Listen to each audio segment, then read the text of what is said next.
Hey guys, welcome back to Corky Gachas, and in this video we'll touch on the patch that's upcoming on February 23rd in Eversoul. And this is the patch note that we just received not too long ago. So let's dive straight in. So first things first, Battlefront Area 17 Chapter 17 is going to be released. I know a lot of you like me, you're on the waiting camp for Chapter 17 floodgates to open, right? And on 23rd of February it's going to open. We're going to have fun, challenging Archie, right? And as with Chapter 16, the difficulty kind of spiked a bit because of the Honglan introduction, right? So 6-15 and 6-45 were quite challenging, so I'm looking forward to seeing what we are going to face against. Of course, we know that there's going to be Archie, but I also expect a bit more Honglans, so it's going to be a very annoying chapter, I think.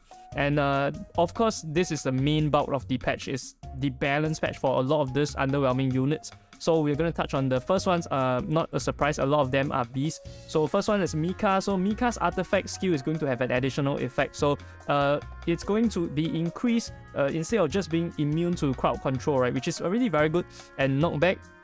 It's going to now include knockback as well as increase the attack of all allies within the range by 25% for 15 seconds. So this is when Mika and Siha performs together, right? They have this small AoE circle around them. This is going to increase the attack of the allies within that circle itself for 15 seconds. So I think this is a very decent buff. However, do take note that most of the strong DPS units, right, for beasts are still ranged, right? So you can't really benefit from this. So maybe this would involve more of a Haru, Mika as well as Siha together, and then Sunny might get the buff, right? If you're using Sunny, I think you have to use Sunny, right? She's the only tank. So yeah, it's not going to be super significant, but it's decent because Mika can also do damage, and maybe Ira can also benefit from it. So we shall see, right? So next we are going to have Siha. So Siha here, to be honest, this one is like the exact replica except for a different effect, right? So it's going to have a shield HP equals to 20% of the attack to allies within range for 15 seconds. So 200% attack shield is nothing to be scoffed at. I think this is a quite decent buff, more so than the Mika buff. I think having this shield means that the beast is going to be a lot more tanky, especially because Sunny is not as good of a tank when it comes to burst tank, right? So I think having a shield really helps. Next, we are going to have the Ira buff. So previously, the level 7 you can see right here prevents target under the effect of Rune of Decline from recovering mana. So this was the ultimate effect for Origin artifact, but now they are trying to ramp it up. So by buffing it, giving it a lot of mana recovery deductions, this Rune of Decline is pretty sick. Honestly, the minus PUS MS is quite good, so I really like it. This buff is decent, and Beast is underwhelming, so any buffs is welcome. Right, next we're going to have Cherry. Okay, Cherry here, to be honest, when I look at her first change itself, right, the sub-skill change, you can tell that there's only one difference, and that is the defense debuff when you gain attack, right? Because the skill is that you gain attack and you minus defense when you are drunk. But now it changes to evasion only. So it's really decent because reduction in defense is quite substantial, 20%, right? It means that you're going to be a lot more flimsy. Although you're in the backline, I think this is still a decent buff, but this is not the focus really. This is a minor buff. I think the main buff is on her artifact skill. So now on top of the effect that recovers mana by 120 every 2 seconds over 6 seconds when high tension is being used, the fire bullet activation increases permanently to 15%, up to 3 stacks. So I think that this is pretty insane, because every time you use high tension, it's going to go up by 15%, and if I'm not wrong, the current activation rate is only 30%. So if you're going to have it multiply by 3 times after the 3 users, of course, you're not going to have 3 stacks at the start of the battle itself. So roughly around 20 seconds in the battle, you have the first stack, and depending on how fast you regen mana, your speed of the team, you're going to increasingly get the activation rate increased up to 75%. So even at 45%, I do think it's quite decent. But as of now, I think Cherry's role itself is very focused on dots, right? And we all know that dots are not as good because they can be easily cleansable. But this is tied to her normal attack, so it's quite alright, I say. It's a decent buff, and maybe she'll be usable on bosses, so this is what I foresee. But for now, if you just compare her to other human units such as Lindsay, and upcoming there's Aki, right, whether she will replace that role on the team itself to be as a bosser, I'm not too sure. But this is definitely a quite decent buff, don't get me wrong, right? But we are going to see how she performs when she comes out. So next, Another human underwhelming is fodder tier, right? Jade. Quite unfortunate. So her buff here is that all allies attack increased by 25% when she uses her ultimate. So this is an ultimate, by the way, just to be clear. So previously, she increases the activation rate of all allies by 50% when she uses her ultimate at max. It's going to increase the stun to 3 seconds and attack increase changes to 35%. So 35% attack is very substantial, sure, but my take is this is tied to her ultimate. Are you going to use her ultimate? What other ultimates? Okay, so let's just compare strong ultimates.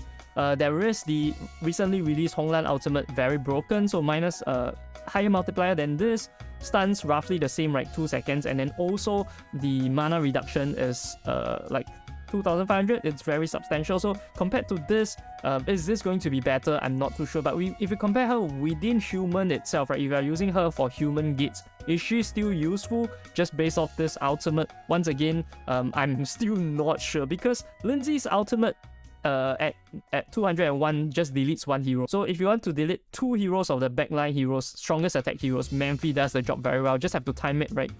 For her itself, the damage multiplier is not that high, and within human itself, there's not that many AoE users, right? I think that one comparable ultimate might be the Naya ultimate. So that's roughly the same percentage as well as, but of course, Naya CC is 6 seconds instead of 3 seconds. No additional effects, but from Naya's perspective, right, I think the fairy itself is very focused around AoE, so it might be able to compound the different sources of AoE. Like I always mention, right, you want to have burst AoE and a lot of it at the same time, so that it has a lot of effect. Otherwise, it can be healed with overtime, like units such as Clara and all the shields and nonsense, right? So this one I do have my reservation, and especially one more thing that I like to mention is that usually you use your main skills to power up to your ultimate, right? So the ultimate itself, right, once it increases to 35% within the next 20 seconds, you need to have your main skills up again and use it for them to be effective. So if you use your main skills to get to ultimate and then you use your ultimate, then that might not be productive, might be counterproductive. So maybe a bit of manual play have to come in it for it to be truly effective. So yeah, I'm not sold on this ultimate yet and this buff, but it's definitely a decent buff, right, compared to activation rate. Next, we also have Jade's artifact skill Golden Breeze being revised. So now, instead of just having 3% attack at level 1, it's going to have an additional effect of activation rate increasing by 15%. I think this by 15. I think it's a like translation error. So by 15%, that's what I'm going to take it to be. So instead of 30%, I think it goes to 45%. So this is definitely a decent buff, because honestly, if you really want to use Jade, it's for her additional skill activation rate, right? The rest of her kit is very, very lackluster. I'm not too sure what to say about it, because she's sort of like a jack of all trades. She do a single DPS, like her main skill does a single damage focus DPS, and then her kit has a bit of a buffing going on, and then activation rate, a bit of buffing going on, and yeah, it's jack of all trades but master of none, really. And yeah, that's why she's so trash. There's one more thing also, the behavioral pattern, right? So her sub skill pattern, I didn't touch on it. So it's going to remove one normal attack, so she's going to use her sub skills more often. Going to be a decent buff as well, but just looking at this, I still feel like she might still be fodder tier, but you guys are free to disagree with me, right? So that is just my take on Jade. Next, we have Rennie. Okay, our favorite unit, right? Rennie. Okay, this time her burning up effects will be revised. Her artifact skill is burning up. So here, instead of having just 0.6% with 15 stacks, is going to be changed to 1.2% with 10 stacks. And then when it reaches 10 stacks, additional damage equals to 80% of attack will be inflicted on all skills, right? So you use all skills, it will be effective. However, do take note here, on Origin, she loses her 20 stacks, and 10 stacks will be the cap. But honestly, I don't think this is anything to be like super crazy, like the reduction of stacks, right? I don't think it matters, because her base crit rate has increased by 2 times, and honestly, 15 stacks is not viable for Rennie. She either dies too easily, and even if she survives until the end of the battle, right, to get 15 stacks, normally it's like almost a minute is gone, or 45 seconds is gone, I think. So I also personally tested just now, because I saw that you need 10 stacks, right? So just now I went into game and take a look at how long it took for her to get 10 stacks. And unfortunately, in that battle itself, it took me over 40 seconds to get 10 stacks, and that is because I got CC'd all the way. So I would imagine, even if you don't get CC'd, you might still take up to 30 seconds. So you only have a minute of effective buff over here of this attack, 80% attack to all skills. Although it's very, very decent, don't get me wrong, I do think that her ramped up is still very slow. So if we compare her to someone similar, because I think that they are trying to make her a bit of like Lindsay, right? So people in my Discord also mentioned they want to make her a fairy Lindsay. But Lindsay is different because her RNG aspect is that she gains 2 stacks of these every time people miss on her, right? So it can ramp up to 20 stacks within 10 seconds if you're very lucky. So her ramp up is extremely fast on good occasions, right? And because in this game itself, Battlefront can be retried. So when you have an RNG machine like Lindsay itself, you are going to have experience a lot of these high variance, good effects, right? Compared to Rene, whereby you need her to attack. So if, like I mentioned, if she's being CC'd, she can't attack. Yeah, and that is a problem. And even if she's not being CC'd, it takes time for animation to play the attack animation. So big 30 seconds before you can even reach 10 stacks, and the build up is way too slow. I still think that Rene is pretty bad. And the worst thing for Rene, honestly, isn't that this buff is not good enough. I think this is a decent buff. The worst thing for Rene is that fairies are too stacked. Who are you going to replace on the fairy team for her, and who are you going to origin later, right? Prioritize Rene instead. I really can't think of much. And with Kana's release next time, right? Kana is also said to be a pretty strong caster. Yeah, I don't see Rene being used much still. I still think that she's fodder tier, and I was quite disappointed to see this buff. I think that if they really wanted to make Rene work, my personal opinion is that she should have, or rather the devs should have gone all in on her evasion and make her an evasion tank. So that on later stages, on other chapters, maybe Chloe's flat tanking capabilities will not be as significant, and then we really need an evasion tank. That might be when Rene come in, right? But they seem to be very intentional on this buff on damage itself. I don't think that's what she needs. She doesn't fulfill the niche of damage. Anyone can do damage from fairies. A lot of people can do damage. I think that she should take up the role of evasion tank, and the dev should really work on buffing her aspect on evasion. So that's just my take.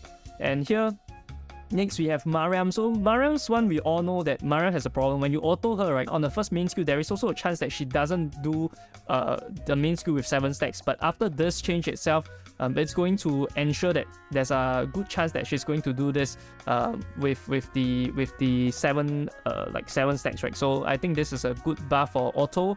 And next we are going to talk about Irusha. So Irusha got a buff whereby if Chakra overwhelming buff reach 5 stacks. So previously, every time you hit a shot target, it's going to gain 1 stack, and then maximum at 5 stacks for speed, right? So 10% speed at 5 stacks for 12 seconds.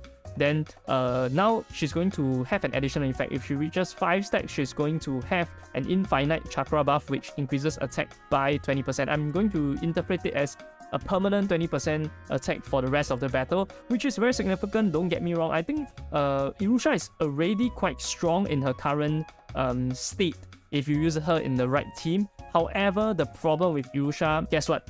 In the game itself, there's only 2 shock units, and one of them is Irusha, and the other one is Claire. So Claire and Irusha don't really go together, if I'm being honest. So you are really relying on Irusha herself to apply shock, and I think that that's very limited. So if more units that have shock are being released, Irusha is going to be a lot better. But Irusha is nowhere near the fodder tier, to be honest. Nini is definitely taking the fodder tier, because honestly, you don't need to origin Nini. Her whole kit really sucks except for the applying of debuffs. So that's just my take on that. Next up is Rebecca, and her artifact skill is the one being changed here.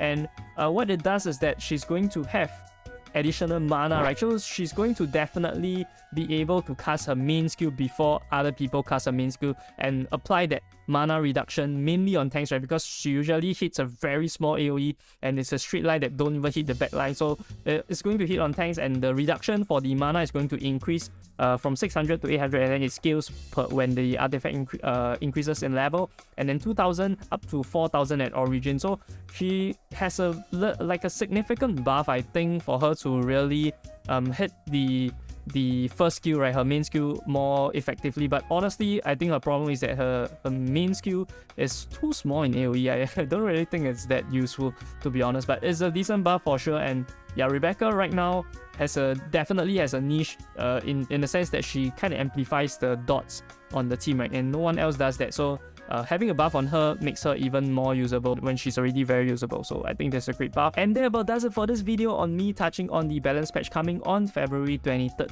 Honestly, I'm most excited for the Beast faction buff because Beast faction is honestly shit right now, and also the Usha buff is pretty huge, provided we see more shock units in the future. The rest of it, I'm not too hyped about it, to be honest, except for maybe potentially Jade might be useful, but I doubt it, and that's just my opinion. Do leave your comments in the comment section below to let me know what you guys are most excited for this balance patch itself. And also check out this video over here if you're interested in seeing a full analysis for Homeland. I did a full analysis. Go check it out. I'll see you guys over there. This is Corky Gachas, signing off.